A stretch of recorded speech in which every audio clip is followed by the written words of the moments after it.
শহীদ মিনারে এমপিওভুক্ত শিক্ষকদের অবস্থান কর্মসূচি চলছে। সেখানে আছেন আমাদের সহকর্মী মহসিন কবির। আমরা সরাসরি যুক্ত হচ্ছি তার সঙ্গে। মহসিন, আপনি নিশ্চয়ই শুনতে পাচ্ছেন এমপিওভুক্ত শিক্ষকদের যেই দাবিগুলো, সেগুলো একটু শুনতে চাইবো। তারা তো বেশ কয়েকদিন ধরেই অবস্থান কর্মসূচি নিচ্ছেন, একটু বলবেন আমাদের।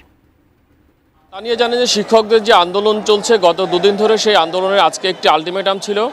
সেই আলটিমেটাম হচ্ছে যে আজ 12টা পর্যন্ত সময় দেওয়া ছিল, যে এই 12টার মধ্যে তাদের যে দাবি, 3 দফা দাবি, সেই দাবির বিষয়ে সরকারের প্রজ্ঞাপন জারি করতে হবে। তা না হলে তারা মার্চ টু সচিবালয় কর্মসূচির গতকাল ঘোষণা দিয়েছে, সেই কর্মসূচি তারা পালন করবেন। অর্থাৎ এটির অর্থ হয় যে তারা সচিবালয় ঘেরাও করবেন। সেই ধরনের কর্মসূচি আসলে এটি তাদের যে কর্মসূচি সেটি আসলে বোঝা যাচ্ছে তেমনই।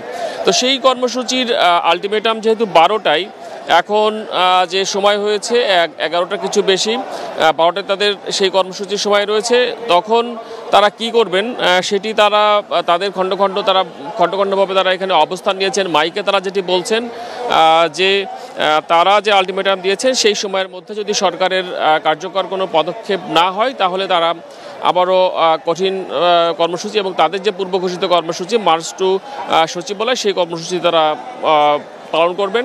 এবং তাদের যে 3 দফা দাবি, জানেন যে ইতিমধ্যেই সবাই জেনে গেছেন যে শিক্ষক কর্মচারীদের যে মূল বেতন তার 20% যে বাড়ি ভাড়ার দাবি সেটি রয়েছে, এবং কর্মচারীদের 75% উৎসব ভাতা এবং 1500 টাকা চিকিৎসা ভাতা।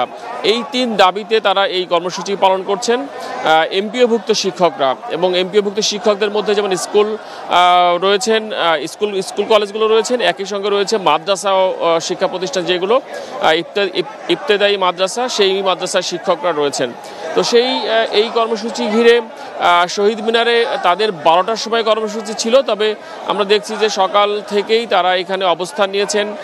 কিছুক্ষণ আগে দেখছিলাম যে বিভিন্ন জায়গা থেকে শিক্ষকরা আসছেন, খণ্ড খণ্ড মিছিল নিয়ে আসছেন।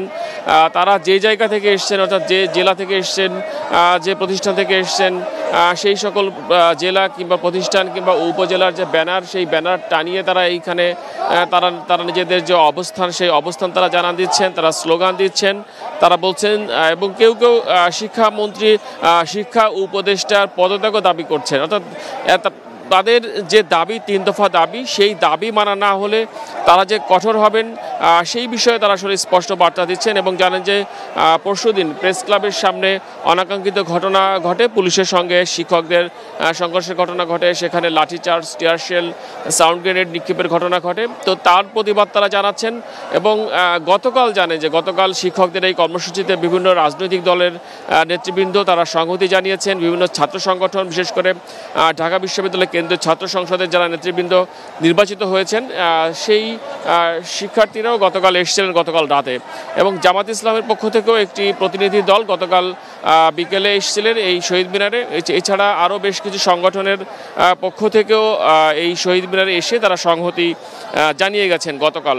তো আজকে শিক্ষকরা রয়েছেন শুধুমাত্র বিভিন্ন প্রতিষ্ঠানের যে সারা দেশের শিক্ষক যারা, সেই শিক্ষকরা তাদের অবস্থান কর্মসূচি চালিয়ে যাচ্ছেন। এবং তারা যেটি বলছিলাম শুরুতে, যে তারা খণ্ড খণ্ডভাবে অবস্থান নিয়েছেন, বিভিন্ন ভাবে অবস্থান নিয়ে তারা তাদের দাবি জানাচ্ছেন। এবং মাইকে যে কথাগুলো বলা হচ্ছে, যে তারা 12টা পর্যন্ত সময় দিয়েছেন সরকারকে, সেই 12টা পর্যন্ত সময়ের মধ্যে সরকারকে প্রজ্ঞাপন জারি করতে হবে, না হলে তাদের যে কর্মসূচি মার্চ টু সচিবালয়, সেই কর্মসূচি তারা পালন করবেন।